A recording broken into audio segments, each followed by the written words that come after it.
नमस्ते दोस्तों, स्वागत है आपका फिर से कोडिंग हेयर चैनल पर। पिछली वीडियो में हमने क्लास सेलेक्टर और डिसेंट सेलेक्टर को सीखा था और उनको प्रैक्टिकल डेमो के साथ समझा था।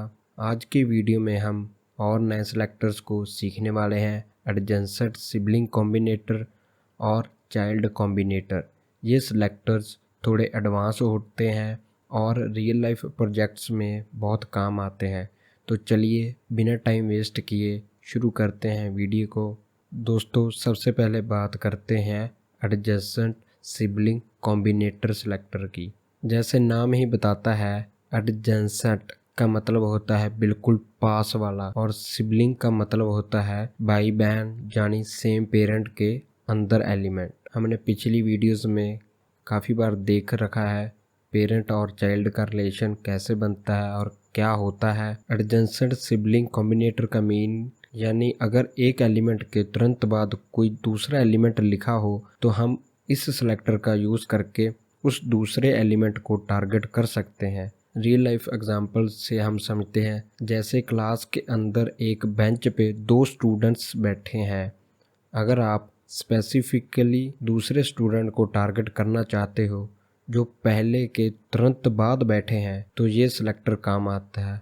इसका लिखने का सिंटैक्स कुछ इस प्रकार होता है। इसका मीनिंग ये है कि ये कह रहा है कि अगर कोई H3 तुरंत किसी P टैग के बाद आता है तो उस H3 पर ये प्रॉपर्टी और वैल्यू अप्लाई हो जाए। जैसे हम यहाँ पे कलर प्रॉपर्टी नेम लिखते हैं और वैल्यू हम ब्लैक लिख देते हैं, तो ये स्टाइल अप्लाई हो जाएगी इस H3 पे। तो चलिए अब हम इसका प्रैक्टिकल डेमो भी देख लेते हैं साथ में, ताकि आपको अच्छे से क्लियर हो जाए। तो चलते हैं हमारे VS कोड में। तो दोस्तों, हम अपने VS कोड में आ चुके हैं। तो ये हमारा प्रीवियस कोड और हम इस पे ही स्टाइलिंग अप्लाई करेंगे। तो हम यहाँ पे एडजेसेंट सिबलिंग कॉम्बिनेटर सेलेक्टर का यूज़ करेंगे और हम चाहते हैं जो हमारा डिव टैग है इसके बाद जो भी टैग हो, जैसे हम यहाँ पे H3 ले लेते हैं और इसके अंदर हम लिखते हैं कोडिंग हेयर। अब हम इसको सेव करते हैं। इसका एक बार आउटपुट देखते हैं हमारे ब्राउज़र में।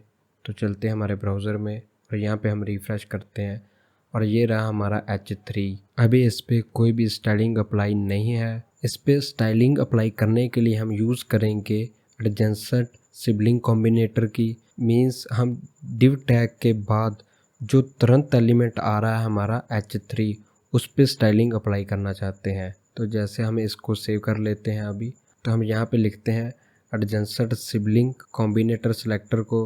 उसके लिए हम लिखने वाले हैं पहले डिव टैग को और यहाँ पे हम लिखेंगे प्लस साइन और इसमें हम लिखेंगे H3 जो हमारा सेलेक्टर है। और इसमें हम टेक्स्ट का कलर पास करेंगे वाइट और इसका बैकग्राउंड हम कर देंगे ब्लैक और हम इसका फ़ॉन्ट साइज भी इंक्रीज़ कर देते हैं।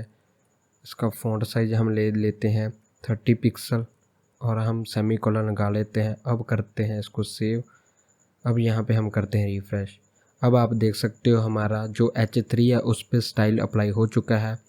हमारा टेक्स्ट का कलर वाइट हो चुका है और उसका बैकग्राउंड कलर ब्लैक हो चुका है। जेकर हम एक और H3 लिखते हैं डिव टैग के बाद और हम देखते हैं क्या इस पे भी स्टाइलिंग अप्लाई होती है या नहीं होती। तो हम यहाँ पे भी H3 लिखते हैं टैग और इसमें हम लिखते हैं वेलकम टू कोडिंग हेयर। अब हम इसको सेव करते हैं और यहाँ पे हम ब्राउज़र में रिफ़्रेश करते हैं। हमारा जो दूसरा H3 था वो नहीं सेलेक्ट हुआ। तो अब आपको पता चल गया होगा जो हमारा एडजेसेंट सिबलिंग कॉम्बिनेटर है वो कैसे काम करता है। डिव टैग के बाद जो तुरंत H3 आ रहा है टैग, उस पर स्टाइलिंग अप्लाई की है। तो यहाँ पे डिव टैग के बाद जो तुरंत बाद H3 आ रहा है उस पर ही स्टाइल अप्लाई हुई है। तो ऐसे ही हमारा काम करता है एडजेसेंट सिबलिंग कॉम्बिनेटर। इसका हमें यूज़ कब करना चाहिए? जब हमें तुरंत बाद आने वाले स्पेसिफिक एलिमेंट को टारगेट करना हो। जैसे हमने यहाँ पे H3 को टारगेट किया है, डिव टैग के तुरंत बाद आया है, उसको हमने स्टाइल अप्लाई किया है H3 को। और इसको कब अवॉइड करना चाहिए एडजेसेंट सिबलिंग कॉम्बिनेटर सेलेक्टर को? जब आपको सारे सिबलिंग चाहिए तो ये सिलेक्टर काम नहीं करेगा, उसके लिए अलग कॉम्बिनेटर होते हैं। अब बात करते हैं चाइल्ड कॉम्बिनेटर की। इसका यूज़ तब होता है जब हमें किसी एलिमेंट के डायरेक्ट चाइल्ड को टारगेट करना हो। डायरेक्ट चाइल्ड का मतलब है कि एलिमेंट के अंदर तुरंत लिखा हुआ चाइल्ड, ना कि अंदर के अंदर नेस्टेड एलिमेंट।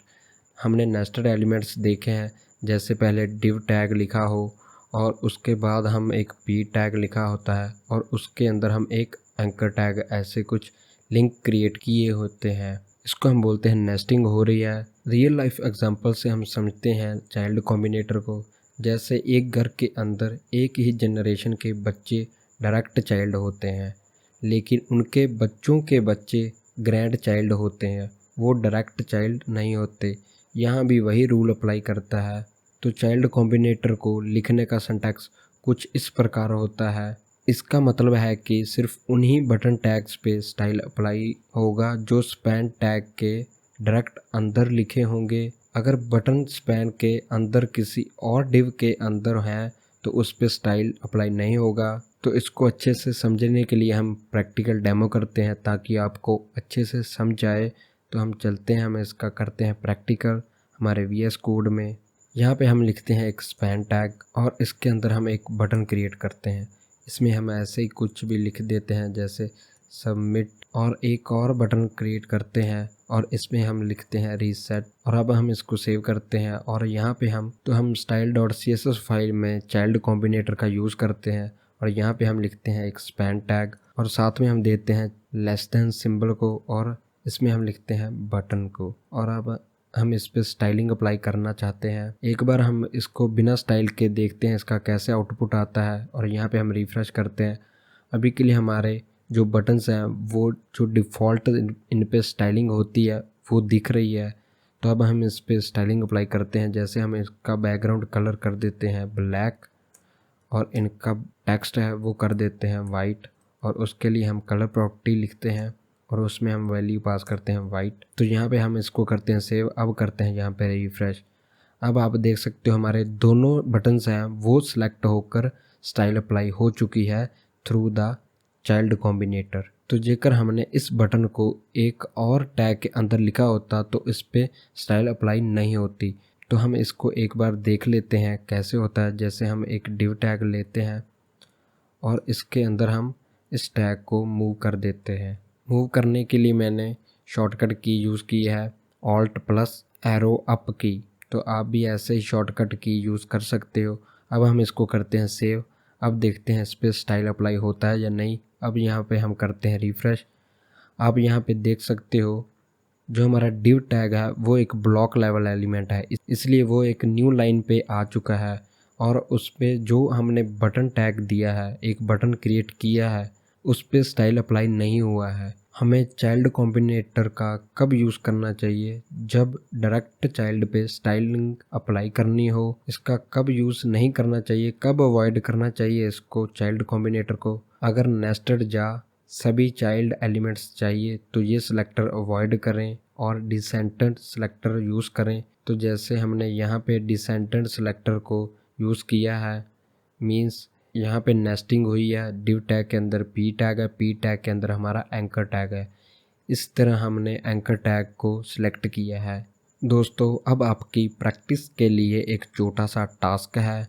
एक HTML पेज बनाओ जिसमें एक पी टैग हो और उसके तुरंत बाद एक H2 टैग लिखा हो और फिर एक स्पैन टैग लिखा हो ऐसे, और स्पैन टैग के अंदर 2 बटन्स हों।